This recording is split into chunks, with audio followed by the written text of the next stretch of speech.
Hello and welcome to Lavneesh Sir की class.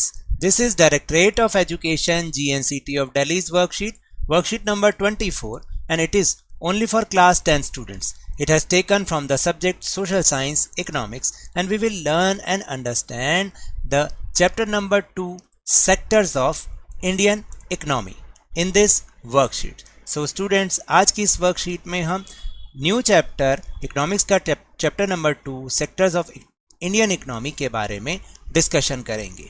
So without wasting our time, let's start and understand with me. But before understanding this worksheet, we need to know what is the meaning of sectors. If you look at your surrounding, that people are engaged in various economic activities. Some of these are activities producing goods, some others are producing services. We group them or classify them using some important criteria. These groups are also called sectors. तो अब आपको समझ में आया कि sectors का मतलब क्या है, कि ये जितनी भी एक्टिविटीज़ हमारे चारों तरफ हो रही हैं, इकोनॉमिक एक्टिविटीज़ जिसमें पैसों का लेन देन होता है, इन सभी एक्टिविटीज़ को हम अपने सुविधा के लिए कुछ ग्रुप्स में क्लासिफाई कर देते हैं. इन ग्रुप्स को ही हम सेक्टर्स कहते हैं. So let's start and understand today's worksheet. There are 3 sectors of economy. First one is primary sector. And what is primary sector? The sector in which goods are produced by exploiting natural resources is called primary sector. This sector is also called agriculture and related sector. For example, agriculture, dairy, fishing, mining, forestation, etc. यानी इसमें हम जितने भी natural resources हैं उनका use करते हुए कुछ ना कुछ प्रोडक्शन करते हैं, जैसे wheat farming, rice farming, cotton farming, etcetera. The second sector is secondary sector. What is secondary sector? The sector in which natural product which we get from primary sector are changed into other forms through ways of manufacturing is known as secondary sector. It is also called as industrial sector.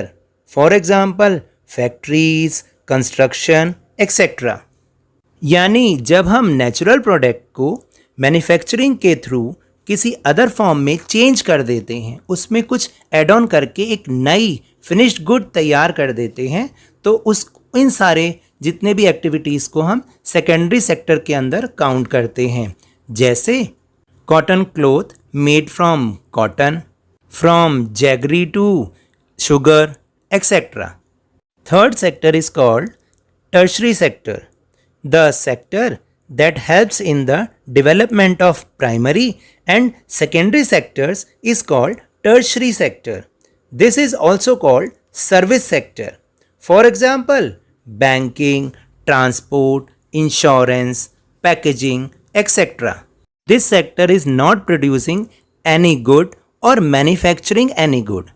This sector producing only services. Like teaching is also a service. यानी ये sector कुछ किसी good को produce नहीं करता, ना ही कुछ manufacturing करता. ये सिर्फ अपनी सर्विसेज देता है ताकि फर्स्ट जो प्राइमरी सेक्टर है और जो सेकेंडरी सेक्टर है उन दोनों की हेल्प हो सके, उनकी डेवलपमेंट हो सके. फॉर एग्जांपल, फर्स्ट यानी प्राइमरी सेक्टर और सेकेंडरी सेक्टर में जो भी गुड्स प्रोड्यूस होते हैं उनको मार्केट तक कौन पहुंचाएगा? ट्रांसपोर्ट. और transport is a service, that is tertiary sector.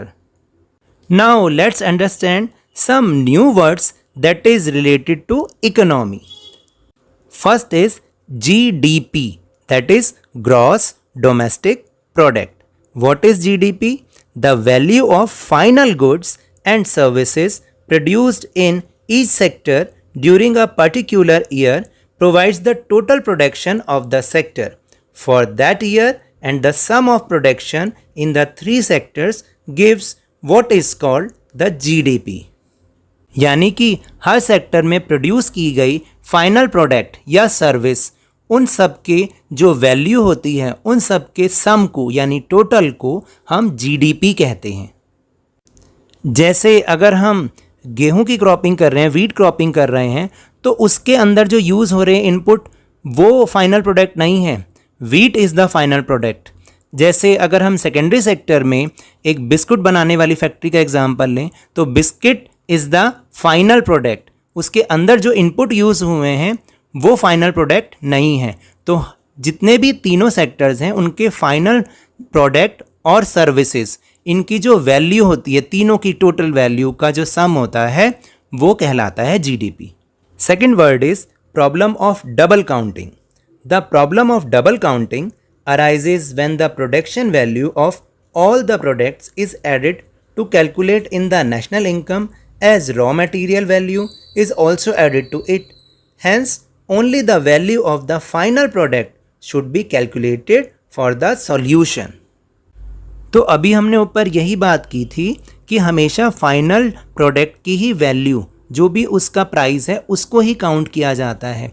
ये प्रॉब्लम कब होती है, प्रॉब्लम ऑफ डबल काउंटिंग, जब हम फाइनल प्रोडक्ट के साथ साथ जो उसमें यूज़ हुए इनपुट्स हैं उनकी वैल्यू भी ऐड कर लेते हैं। For example the factory of biscuit, यानी बिस्किट फैक्ट्री में जब बिस्किट बनता है तो फाइनल प्रोडक्ट बिस्किट हुआ, उसकी वैल्यू को लिया जाना चाहिए, ना कि जो उसमें हमने आटा लगाया या शुगर लगाया या कुछ फ्लेवर्स लगाए उनकी वैल्यू को ऐड करेंगे। हम सिर्फ हर सेक्टर के जो फाइनल प्रोडक्ट है उसी की ही वैल्यू को ऐड करके जीडीपी को काउंट करेंगे। अगर इसमें जो हमने इनपुट वाली वैल्यू को यूज़ कर लिया तो हमारे लिए प्रॉब्लम ऑफ डबल काउंटिंग हो जाएगी। Let's see below. Here two tables are given. First is share of sectors in GDP and the another one is share of sectors in employment. Let's see table number 1, share of sectors in GDP. There are 2 years comparison. First year is 1971 and 1972 and the another one is 2011-2012. Primary sector share in 1971-72 around 40%, in 2011-12 around 15%. Secondary sector's share 1971-72 around 25% and 2011-12 around 25%. Tertiary sector's contribution or share in GDP is 1971-72 around 35% and in 2011-12 around 60%. Let's see another table. Share of sectors in employment. Primary sector's share 1972-73 is 74%. In 2011-12 it is 49%. Secondary sector's share is in 1972-73 11%. In 2011-12 it is 24%. Tertiary sector's share in 1972-73 is 15% and in 2011-12 is 27%. Now here are some findings on the base of above tables. First is, it is clear from the above table that secondary and tertiary sectors produce 3/4 of GDP, whereas they employ around half the people. And the second finding is, the contribution of primary sector over the years has decreased, but still around half of workers are working in primary sector, mainly in agriculture. It means that there are more people in agriculture than is necessary. In other words, workers in the agricultural sector are underemployed. This kind of underemployment is hidden and it is called disguised unemployment. ऊपर की finding से हमें पता चलता है कि जो secondary sector और टर्शरी सेक्टर है वो 50% ऑफ द जो एम्प्लॉयमेंट है उसको जनरेट करते हैं। लेकिन जब हमने सेकंड वाली टेबल देखी तो उसमें हमने देखा कि आज भी ज़्यादातर लोग एग्रीकल्चरल सेक्टर में लगे हुए हैं। इसका मतलब जितने लोग वहाँ पर चाहिए उससे कहीं ज़्यादा लोग एग्रीकल्चरल सेक्टर में लगे हुए हैं, और ऐसी अनएम्प्लॉयमेंट को हम डिसगाइज्ड अनएम्प्लॉयमेंट कहते हैं। We will discuss disguised unemployment later in our question answer section. So these are the topics of this worksheet. Now we'll move on question answer section. Question number 1 is compare and contrast the 3 sectors of Indian economy. यानी आपको क्या करना है, compare करना है economy, Indian economy के तीनों sectors को कि उनमें क्या क्या कंपैरिजन है, क्या क्या उनमें डिफरेंस है, वो हमें यहाँ पर करना है. So let's see the answer number 1. So here is your answer number 1. आपको क्या करना है, इन तीनों को ही एक टेबुलर फॉर्म में लिखना है.